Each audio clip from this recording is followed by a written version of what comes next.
I was ready for it that time. Yeah, we love that voice. Hey, everybody, this is Kenny Kenny squared. and we are on the sports on the Positive Tip podcast. Welcome back. We're a little late this week, Memorial Day weekend, and so we're gonna on a Tuesday night talk some sports with you. So, Kenny, how you doing, man?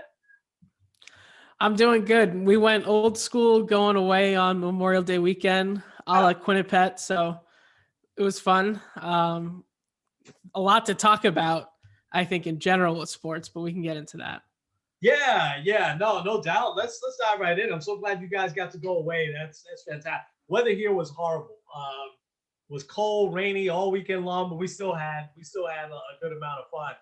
Hey, let's start with baseball, and then we'll jump into the NBA.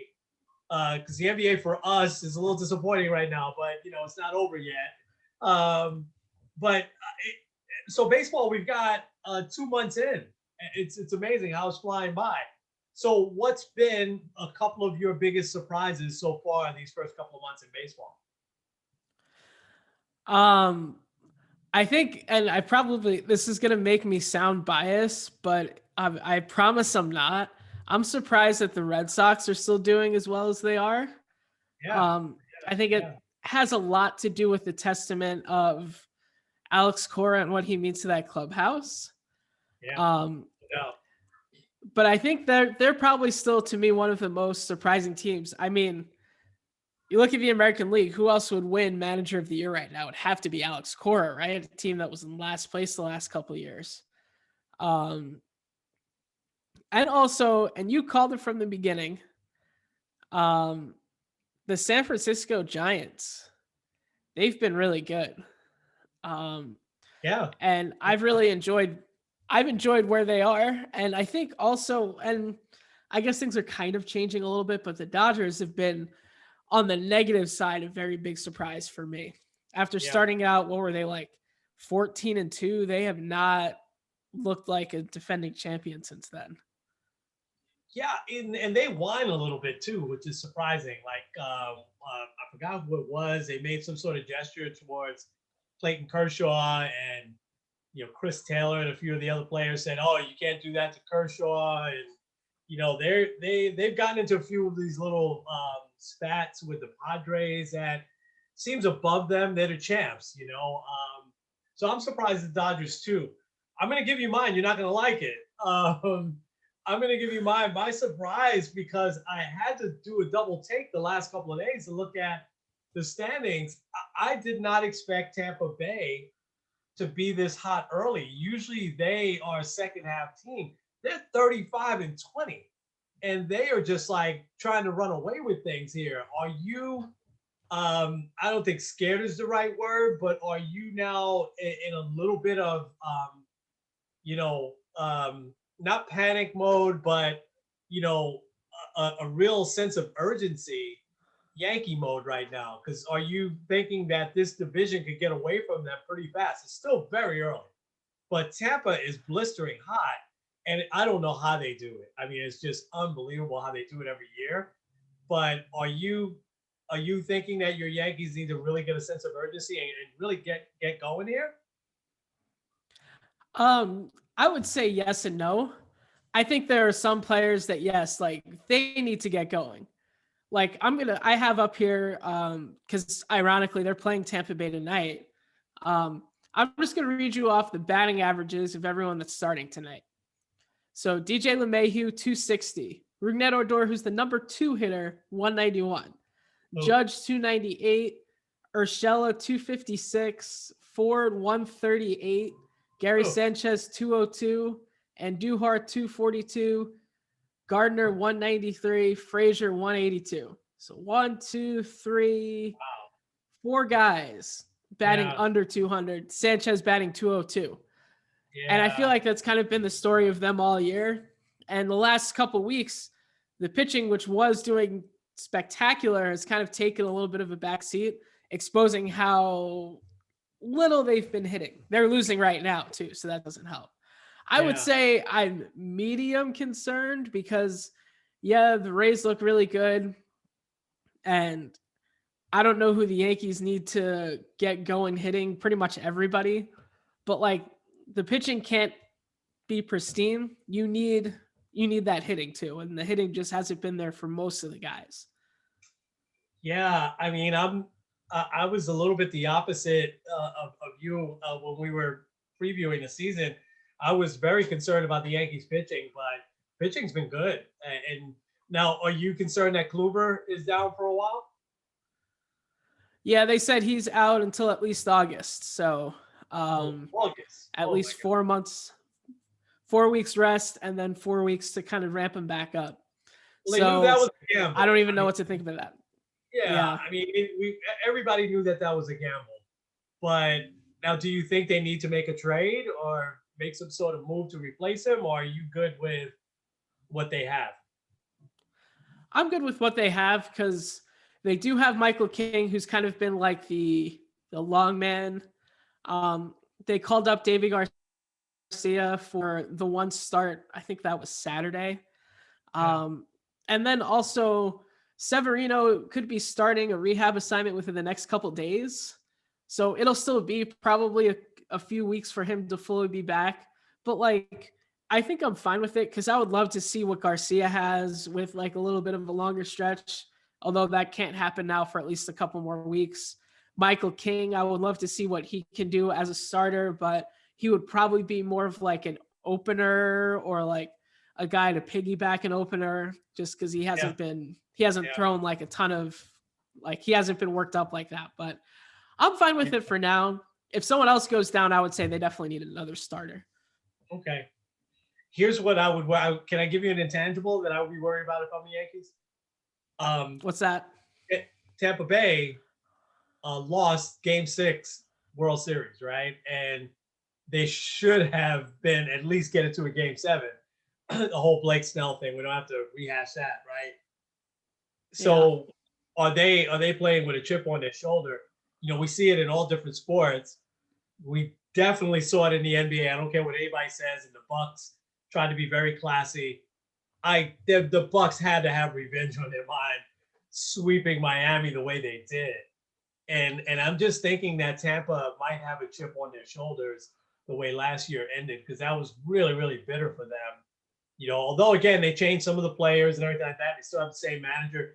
He's probably looking to redeem himself, you know, because he took a lot of heat.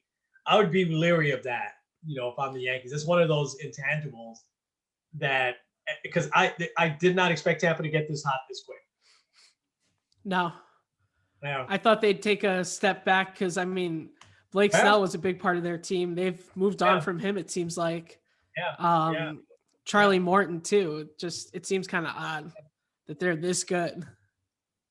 Yeah. Oh, well, let's stay in the American League for a second. So I love everything you said about the Yankees. You got a really good take on them, and I agree.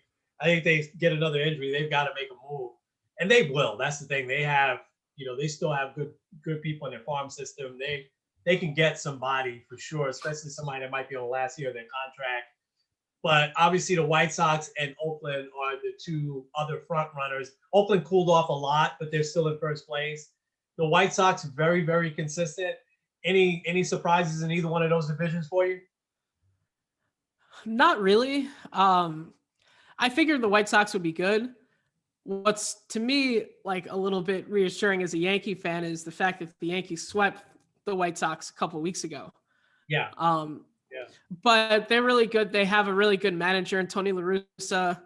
Um, I think to me the biggest surprises in the Central, at least, is both Cleveland and Minnesota for opposite reasons. yeah. Cleveland, I wasn't sure if they would do well after losing Lindor. It's a great They've manager. kind of found it a little bit. Yeah, Yeah, Terry he's Francona is just a probably one of the most underrated guys. he's just a great man. He's a Hall of Fame manager. There's no doubt. Oh yeah. Minnesota though, I don't know what's wrong with them. They haven't Yeah, had that much turnover and they just can't seem to get it going at all. yeah. I don't know, and no one does. You know, I was reading an article on ESPN, and Tim Kurchin doesn't know what's wrong with the Twins. If he doesn't know what's wrong with the Twins, nobody does. You know. That's true.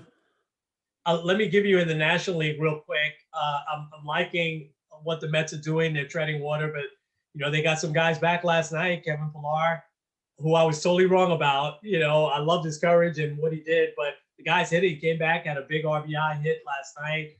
Alonso is back, and he hit a home run, four RBIs last night. DeGrom, we could probably spend a whole show talking about him. So I'm really ecstatic what the Mets are doing. They kind of treaded water here until now. They're starting to get some of their guys back. Some of them are still away, like McNeil and Conforto. But I stand the Cardinals and Padres right now in first place.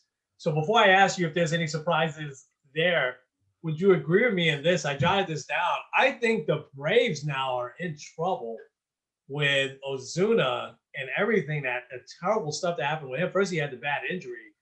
But then, for him, because the bad injury was 2 dislocated fingers, which he could probably recover from relatively quick. But the domestic violence thing, I have a feeling he's going to be gone for the year. And the guy led the league in homers and RBIs last year. That's going to be hard to replace. Do you think the Braves are in trouble? Yes and no. I think part of it is that division, aside from the Mets, everyone else is below 500. Yeah. Like, you can make a strong argument Philly has really underachieved. Miami is improving. The Nationals might be a team you watch. I can see the Yankees going after a guy like Max Scherzer. Yeah. Depending on how money might work. Max Scherzer and the Yankees. Oh my gosh. Hey, I'm not going to say mark my words on June 1st, but if he gets traded, don't be surprised. Yeah. Wow.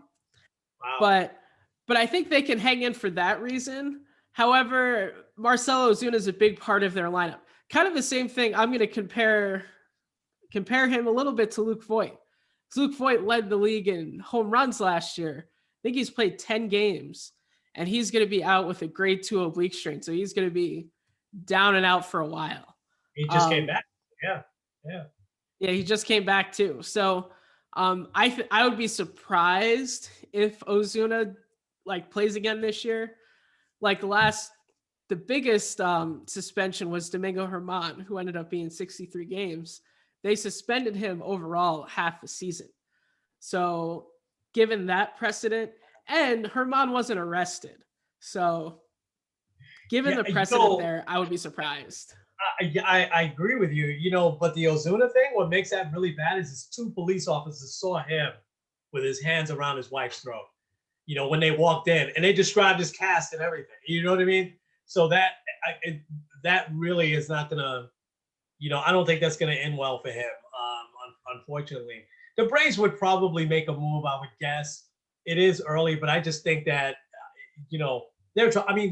the Mets that night to beat them 13-2, and the Braves just looked lost, that night. They looked very different than they had last year, and then for part of this year. Any other things that jump out with any of the other National League divisions? Oh, I know. I have a question for you. What the heck is wrong with Bryce Harper? He went 0 for 18 or something like that, and then he went another 0 for 10. I'm just wondering, is he healthy? What's wrong with him? I don't know. I feel like he's been kind of one of those guys that I haven't been able to figure out. Because a couple of years ago, he was actually I know there's times where he's a little bit overrated, but last couple of years, he was pretty good. Yeah. But now it seems like he's just, I don't know if he's lost. He might be injured, but I don't know. I'm both of us have players that have these 10-year contracts, but Bryce Harper, you would think it would work out because he's still so young. And he just seems sometimes to be this brooding superstar, but, quickly, if you were to name the top, 5 players in the game, would he be a name that comes right up? Right now, he definitely was a name, like you said, 3-4 years ago, but he's still only 27, 28 years old. So you would think that he'd be in his prime. There's something in Philly is missing there too, and I can't put my finger on it because I love Joe Girardi, but there's something that's missing from that team as well because they should be Yeah. doing a lot better than they're doing. All right, so go back to that question real quick. Any other surprises internationally? You got the Cardinals, you got the Padres. I know you said the Dodgers. You were a little bit surprised at the Giants, obviously in a good way. Any other teams stand out for you? Um, I would just say, like you kind of harped on the Phillies. I did look this up. Bryce Harper is actually on the injured list with a bruised wrist. Okay, Um, okay.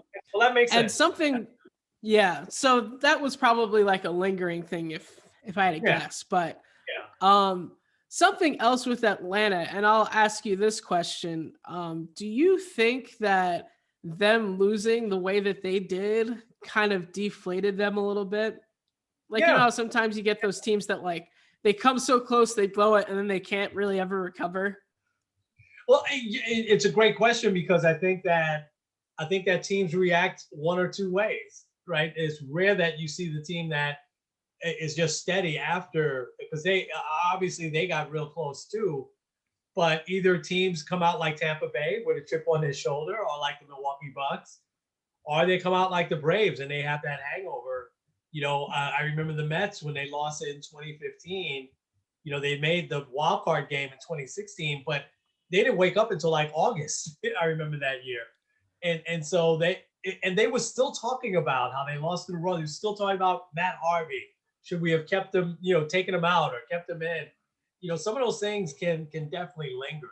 And I think it's a great point you bring up with the Braves because they have not gotten going at all this year. They've just floundered right out of the gates, and it'll be interesting to see how they handle this whole Azuna thing, and if they make a move because they probably need to make a move. Yeah. Um, One other one I'll point out. How much of a factor do you think David Ross has been in Chicago? Because they've bounced back a little bit this year. Yeah. I think the Cubs. So I think David Ross is definitely part of that. I think he's probably one of those guys, like Aaron Boone was an announcer here now for a few years and kind of saw it from a different perspective. He was always a leader on any team that he was on, whether it was the Red Sox, the Cubs. He was always one of those vocal leaders. But I thought the Cubs were going to do good this year. I didn't pick them to win the division or anything, but I thought they would do good this year because they've got a bunch of guys that are up for contracts. Chris Bryant, Javi, Baez. So I think that they've got guys that are playing for contracts. But I don't want to downplay what David Ross is doing. I think that's a good call out. He's developing into a pretty good manager. Yeah, Javi Baez with the most insane play you'll see probably all year too. Yeah, I feel bad for that first man. It was that Eric Gonzalez, right, for the Pirates. I'm just like, I think everybody was like, what was that? I mean, the other players were probably like, what's he doing? Just step on first base. Anyway, that was crazy. All right. Let's jump sports. Let's go to the NBA. And so we'll start with the Knicks. Are you surprised at what Atlanta has done so far? Yeah, because like I should say yes and no. Because yeah, I did not expect this to be as lopsided of a series as it's been, especially after the first two games. It seems like once they went to Atlanta, it was like everything went crazy. But I will point this out. That floater by Trae Young might have been in game one the turning point of the series. Because if he misses that and the Knicks win that, we're talking 2-2 back in New York. So it kind of changes the complexion a little bit. I'm not going to say it's over yet. I mean, I live in Cleveland. I saw 3-1. Yeah. Even last year, though, the Clippers were up 3-1 Yeah. and couldn't seal the deal. So it's not over yet. But I think what's very interesting is I've heard this adage before that like typically the team with the best player on the court is the team that wins, like the series. And like going into it, I thought that the Knicks had that with Julius Randle, but it seems like Trae Young has been that guy. I think in order for the Knicks to pull this comeback off, Julius Randle has to step up. He kind of has been a little bit, I don't know if it's been the moment has been too big for him. I don't know if it's been that they've just had a really good defensive plan. I don't know what it is, but if the Knicks are going to pull this off, he needs to be the one to lead the charge. I know, to me, even if they don't win, if they get destroyed tomorrow, obviously it's going to be annoying and frustrating, but they've gotten the monkey off their back. 8 years since they've won a playoff game. At least you get there and you've won a game. We shall see, though. Yeah. Like I said, I think it's all on Julius Randle.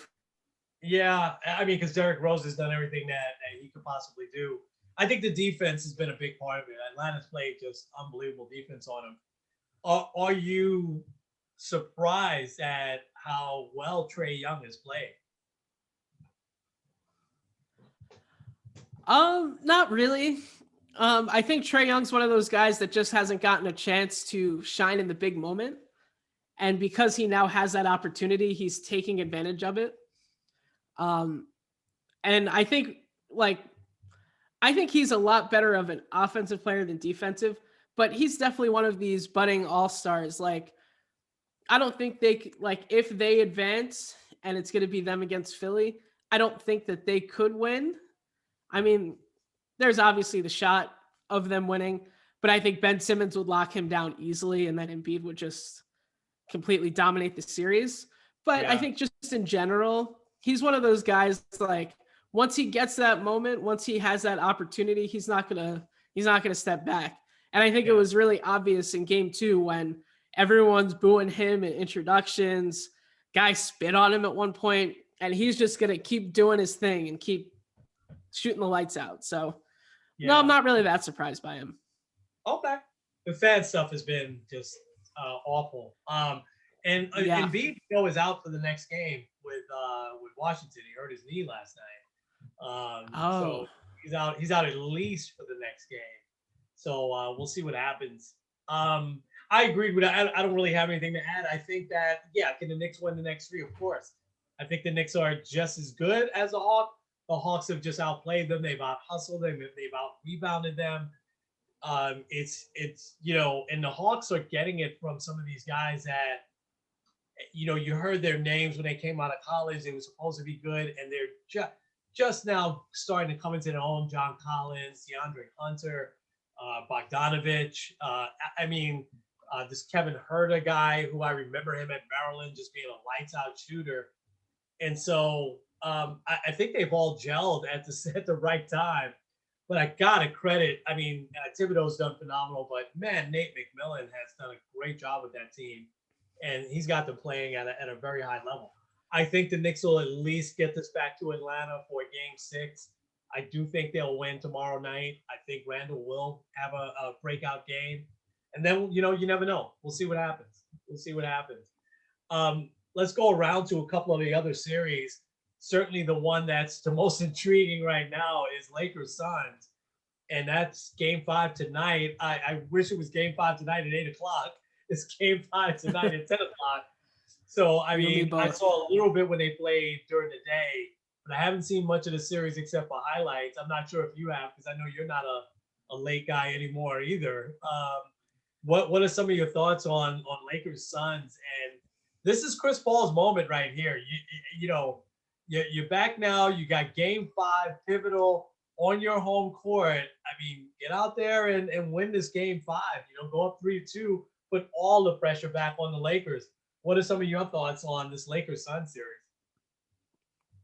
Yeah, it's interesting because, if you were to ask who has the most pressure in this series, it's really hard to answer because, the Suns are still the second best team in the West. Yeah. Chris Paul has been amazing this year. Devin Booker and DeAndre Ayton have continued to take those steps forward. But they're still going up against the defending champs. They're still going up against LeBron. Yeah. And, LeBron losing in the first round would kill, he would get killed for it. But to me, I don't know really. It's hard for me to make a call. Right now, I would say tonight the Suns will probably win. because they have the Lakers won't have Anthony Davis, and I think they need him in order to win. I've heard some people kind of say like, "Oh, they can win without Anthony Davis." I don't think they can when you No, have yeah, LeBron's yeah, clearly the best player when healthy, when 100% healthy. But yeah, like the next like 3 or 4 best players on the court are probably all Suns. And I think when you have that disparity, even when you have a player as good as LeBron, it's like having the 2018 Cavs all over again, where you have a bunch of guys that kind of don't know what they're doing. You have a guy like J.R. Smith who doesn't remember what the score is. It could be kind of messy very quickly. yeah, So I'm yeah. very interested. I wish I could stay up and watch some of these, but I don't know if I got it in me. But Yeah, I'm curious to see what's gonna happen in this one. yeah, The other ones are very interesting, but that one I think is intriguing. yeah. That one's got me intrigued, and I'm frustrated at the same time that I haven't seen, seen much of it. I listen. I want to see LeBron get another ring. I want to see him get up there with the greats of all time. I think he is. Got to be up there, top 3 for me, top 5 at least. But without Anthony Davis, it's tough. I mean, he's LeBron, and he's going to be passing a lot. He'll probably, lead both teams in assists tonight because that's what he does. He doesn't try to just score when it's just him. But I gotta say, and this is no fault of their own. But Giancarlo Stanton, right, is always hurt. But so is Joel Embiid and Anthony Davis. They seem to get hurt a lot, and it's Yep. unfortunate. You just have some players that are injury prone. Those 2 guys stand out, and some of these guys never got hurt in the playoffs. I remember years ago when Magic Johnson hurt his ankle in the playoffs, and he still played, but the Lakers got swept because he just didn't have, he didn't have anything. But that stands out because it's rare that the star players get hurt in the playoffs. Patrick Ewing was another one, got hurt in '99, and it was devastating for the Knicks. They still got to the bottom, but they had no shot against San Antonio, without Patrick Ewing that year. And so I think, I think this is Chris Paul's moment. Tonight's the night where they've got to win, and I do think then the pressure's all on the Lakers. And like I said, I want to see LeBron win, but this Phoenix team really intrigues me. And we didn't get to talk about Monty Williams. Maybe we'll do that next week. But I love his story. I love what he stands for. How he lost his wife in just a tragic car accident several years ago, and how everybody rallied around him. He just seems to be one of those guys that everyone in the league really looks up to. And I just think Chris Paul's career has been so underrated. Now, that doesn't mean if they beat the Lakers, it still doesn't mean they're winning a championship this year. They still would have a long way to go. But we'll see. Let me ask you about Clippers, Dallas. Has changed pretty quickly. So what's your thoughts on that? That series I've seen some of. Yeah. That to me has also probably been number 2, as in most intriguing outside of obviously the Knicks.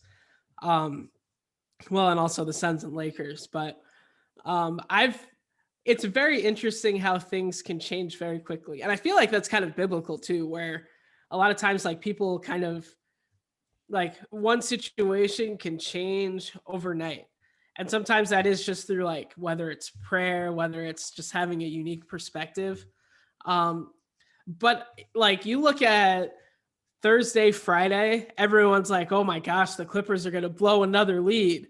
The Clippers were supposed to be the team this year.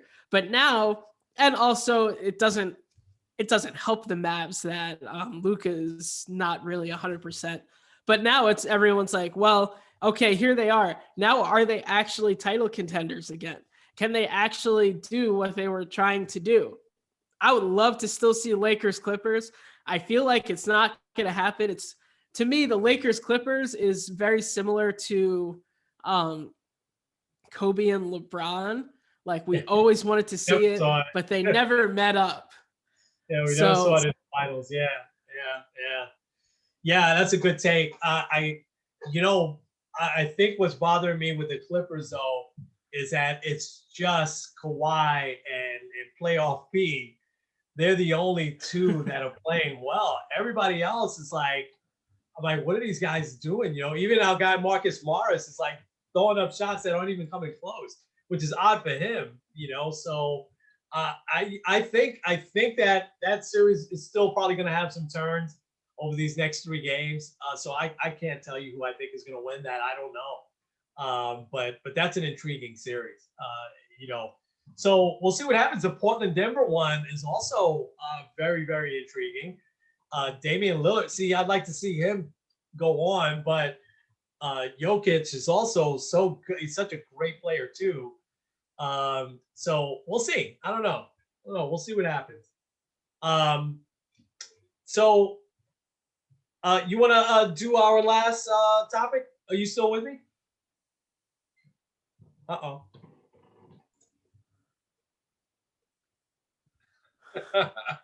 The voice of the lady comes back in. Hey, wanted to end with this, Ken, and so you know, as we just got out of May, it's Mental Health Awareness Month, and we've seen some athletes really step up and talk about mental health. I think we all know mental health is a real thing, and it could be very difficult, very devastating, you know, for people. And so Naomi Osaka, we're neither one of us are big tennis buffs. We kind of follow on the very outskirts of it, but Osaka has obviously been a great player. She beat Serena Williams, and she didn't show up for, you know, press conference after her first win, and she got fined. And before that, even she had said that she was really going through some stuff, was finding it tough to have tennis be important because of a lot of things going on in the world. And they threatened, this is at the French Open, right? They threatened that they were going to keep fining her more and more if she missed it, and she would probably pay other, you know, penalties. And so yesterday she totally bailed out, you know, of the tournament. And that probably is not what they wanted. And I got to thinking that, you know, not everybody is comfortable talking in front of people. In fact, you know, she said that last year that she gets very, very anxious when she's talking in front of the press, or, you know, if she's on camera.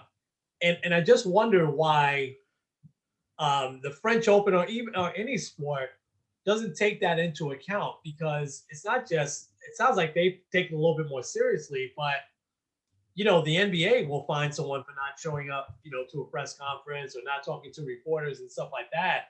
And maybe, you know, you might have a Marshall Faulk, right, who just doesn't want to do it, or, you know, a Steve Carlton who just doesn't want to do it, Eddie Murray. But for any one of those folks, you might have someone like Naomi who is just very, very shy or gets anxiety talking in front of people. You know, so I'm curious your thoughts when you read that article, and how you think they should have handled it. Should they handle it differently, or did they handle it the right way? Yeah, I think it's something that's very interesting. I also think of was it Marshawn Lynch, who during like the Super Bowl press conferences, he just kept saying, "I'm just here so I won't get fined." Yeah, I said Marshall Faulk. I meant to say Marshawn Lynch. Yes. Oh yeah. Yeah. But like, it is very interesting to see, like, because I understand a big part of being an athlete is interacting with the press and with the media, but I feel like with some people it does them more harm than good. um, I think of one of those guys was Clint Frazier for a long time, where every single time he got in front of the camera about something bad, he never had a good reaction to it. Part of the reason I believe why he wears 77 is because there was like a rumor that came through, like some random press guy that said Clint Frazier has no idea who Mickey Mantle is, and he wanted number 7. So then he kind of did it as like a joke. Um, but like, to me, I think when you look at athletes, I had seen a video about this earlier. So often we think of the physical and we kind of forget about the mental. And like, people won't bat an eye if, let's say, LeBron James rolls an ankle and is going to be out for a month, or um, such and such pitcher needs Tommy John surgery. I'm not going to pick on your guy, but Noah Syndergaard has a setback because he's not fully there yet. But like, if someone's not there mentally, it could do just as much damage to them and their whole body. And the Bible talks about having a sound mind and that God has given us the power to have a sound mind. And I Yeah. think it's really hard for someone like we're talking about isn't she ranked like the second highest tennis player in the world? Yeah. Like it's hard to just walk away from that. But Yeah. also your mental health is really really important. And you don't want to end up in a spot where you're say ready to kill yourself or in a spot where you're severely depressed. And it seems like she's kind of there. So I think number one, she's doing the right thing by just taking a step aside and being like, okay, I need to make sure that I'm set mentally before I can conquer this thing physically. But then also, I don't think they handled it very well. I think even having just a brief conversation like, okay, we understand that you have mental health issues. We'll let you slide or we'll just have you do like one Zoom call or something that's a lot less intimidating. Because especially like we're talking about a very young girl, we're talking about someone that is saying that they have mental health issues and essentially they find her for it. And it doesn't look good on tennis in general. Because let's say, I don't know, let's say in the NBA, who would you consider the second best player right now? Giannis, Embiid. Like imagine if like they were fined because they weren't like playing because of like a rolled ankle or something like that. Like people would be furious if the NBA went after any of its stars. I mean, look at what happened with LeBron. He was at like this outdoor party and of course didn't get fined because how like the NBA would never fine LeBron for like violating COVID protocol.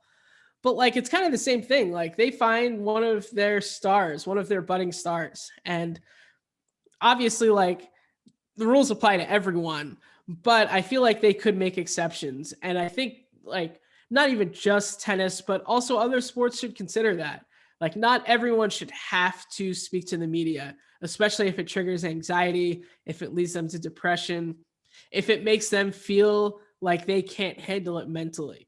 Just in the same way, like if a player isn't fully healthy in baseball, they have a DH day, they're on the injured list. Like I feel like there should be some kind of accommodations there.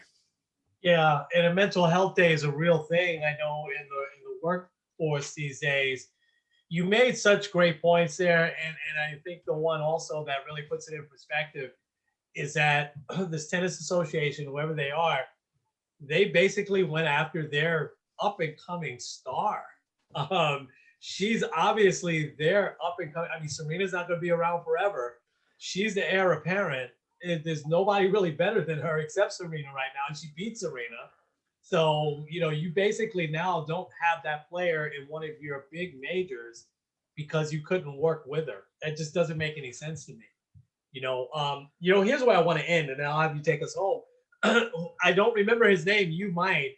Wasn't there a player in the NBA, and I don't think he's in the NBA anymore, that had anxiety from flying, and I think he was with the Rockets. Weren't they working with him to try to, you know, to try to ease that? They had him seeing people. I don't think he was a big college player, but I don't think he's in the NBA now because of that. You remember what I'm talking about? Yeah. I'm gonna try to look it up real quick, but I do remember that. Because like they made sure that like they always oh here we go. Royce White. Royce White, yeah. Yeah, was he Kentucky or one? He was a big time player if I remember right in college, and He was Iowa State and also I Minnesota. and he was with the Timberwolves or University of Minnesota. Also University of Minnesota, yeah. Gotcha. Okay. And is he in the NBA now? No, he was with he was drafted by the Rockets. It looks like he never actually played for the Rockets. Yeah. He was in the D League, came up with the Kings for a hot second, and now last he played in London, ironically. Wow. And So he had to fly there. he's been yeah. He had to fly there. But he's So been maybe, out since 2018. Okay. Yeah. Maybe he got some help at being played in London. Mental health is a real Yeah. thing. I mean, it is a real thing, and it's disappointing. If I was a tennis fan and I was looking forward to seeing her, I would be really, really upset that she's not playing. And especially here in the U.S., you get up really odd hours. I think the French Open is those ones that are on at like 3, 4 in the morning because of the time zone difference, and they don't change, they don't accommodate the U.S. Um, and so, but I'm sure tennis fans get up so they can see, and it's probably going to be some that aren't going to get up, because she's not playing. Well, listen, they should have handled that a lot better, I think.